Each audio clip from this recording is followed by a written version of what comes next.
Alright, so we're back, of course, talking about some Final Fantasy VII. We're talking Rebirth, of course. So we have some kind of like a Q&A sort of thing coming out of Paris Games Week, which is kind of strange because I assumed it was already over. And looking into it, like Paris Games Week ended on like November 5th, but for some reason these articles were posted on yesterday, like on November 10th. So I don't know what's going on there. It's kind of strange. There are multiple articles, but if you look and like pay attention to the questions and answers, they're the same thing. So it's probably like a panel sort of thing. They might have had like Hamaguchi and Kitase on a stage or in a room and had like journalists from like websites or whatever asking them questions. Something we've seen kind of happen recently. I remember us talking about some sort of interviews, and I noticed that like multiple websites had the same questions and answers. Actually, look at the article that I'm going to be reading from. At the bottom of that picture from the event, you can see that it's literally just like Hamaguchi and Kitase just on stage and a group of people asking questions, I guess. Anyways, obviously this is in Paris Games Week, so it's in French, so we're back on the auto translate with Google train again, but it's fine because it's translated pretty well. Some of the things coming out of this particular question and answer thing, we have Kitase talking about Hamaguchi and Yoshida being like the future Square Enix, which if that's the case, like that we're in great hands because 14 and 16 are great games, and Hamaguchi with what he's doing with Rebirth and the remake project looks fantastic.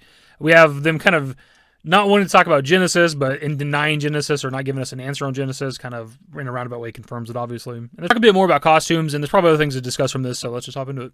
You presented us with combined attacks. What other new features will players find in FF7 Rebirth combat? Hamaguchi says, in the remake, the fights mix action and controls. Here we want to give a more strategic aspect to the fights and make the characters different in the way they fight.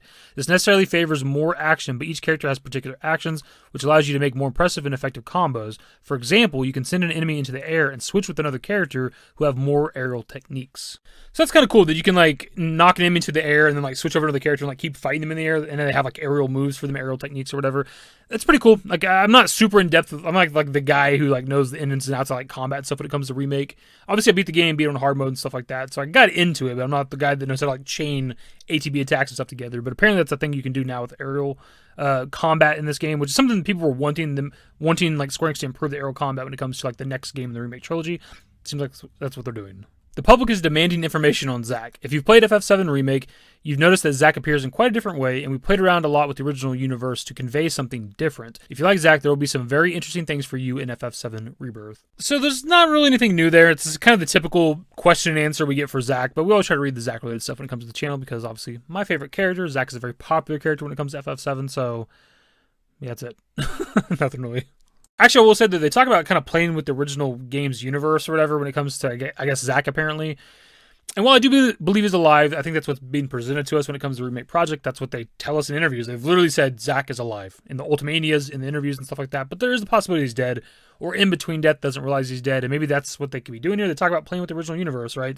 And that is a thing that exists in the original FF7 up until now, that people can like die, but not realize that they're dead and like travel the world and stuff without realizing that they're dead, that type of shit. So the names of Genesis and Vincent are also chanted. I can't tell you anything about Genesis, laughs, but regarding Vincent, at the time of FF7, I chose his look and his name, so he's an important character for me. We're able to discover him in the trailer for Rebirth, but what's interesting is now he can talk, and we'll thus discover all his facets. I think you're going to discover some very interesting things about him in FF7 Rebirth. So for starters, the Genesis thing, as I already mentioned, like if Genesis wasn't a part of Rebirth or just the remake project as a whole, whatever you want to say, like what would be the harm in just saying no? He's not a part of it, right? So the fact that they keep like dodging like the answer, like trying not to say confirm whether he is or isn't in the game or whatever, like it just kind of confirms it.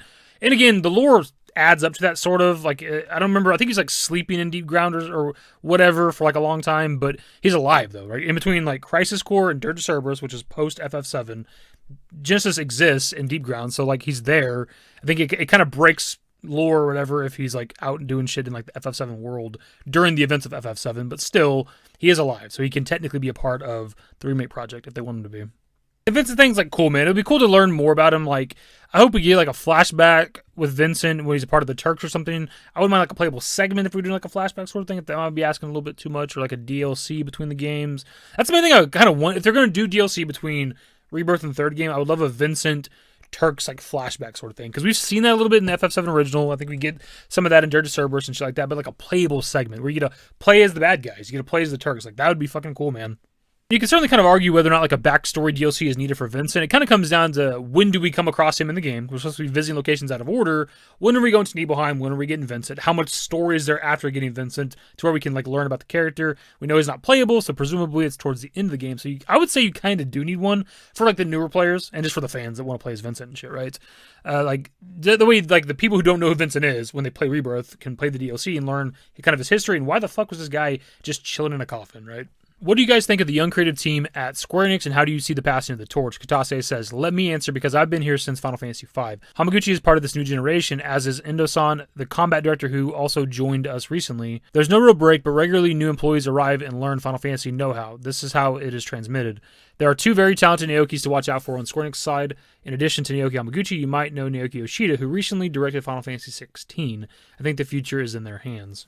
As I said previously, like, obviously I think the future is bright, because we've been talking about Hamaguchi for a while now on the channel, like, a year and a half, 2 years, but more recently with these interviews for the marketing for Rebirth, like I'm just learning how much I really like Naoki Hamaguchi, especially when he's on stage for like TGS and stuff. Just got to really see the guy like talk about the game and just know that he knows what he's doing. When it comes to Yoshida, I haven't fully followed him because I don't do 14 and I didn't really cover 16 too much on the channel, but just the guy, just putting 16 aside, Yoshida turning around 14. 14 was literally fucking failing. That guy came in and saved it and turned it into one of the biggest games in the world. I know at one point it definitely was the most like popular, most played MMO, and it may still be, or it's definitely in the top 5 or whatever, top 3 potentially. I don't know. I don't play 14, but just that alone like solidified Yoshida as an absolute badass, legendary shit, right? And 16 is pretty fucking cool. It's fun, it's cool. It's not my favorite Final Fantasy ever, but it's still a great experience. Having those two kind of leading the future of Square Enix, so to speak, like I think we're in great hands.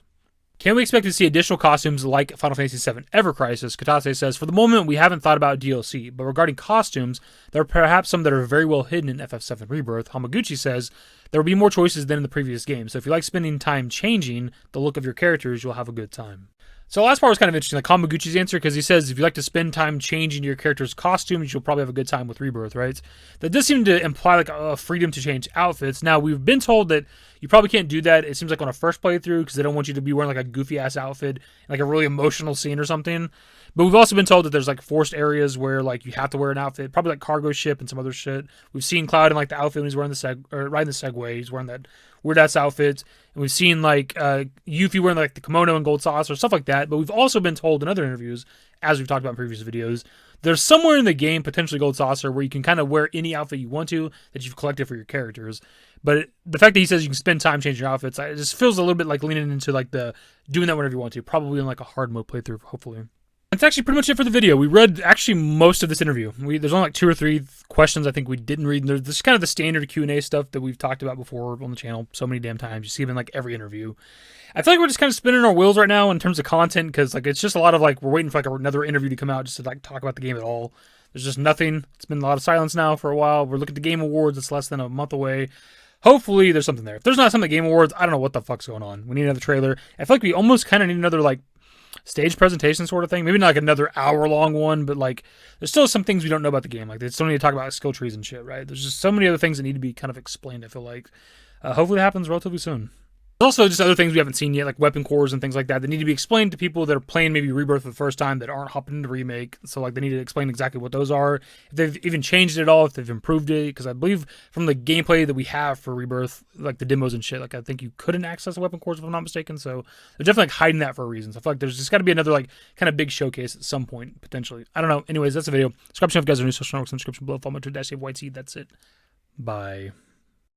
Used to care what people thought, but now I care more, and nobody out here's got it figured out. So therefore I've lost all hope of a happy ending, depending on whether or not it's worth it. So insecure, no one's perfect, we spend it with no shame. We blow that like Coltrane, we in here like Low Gain, or leave it like Cobain.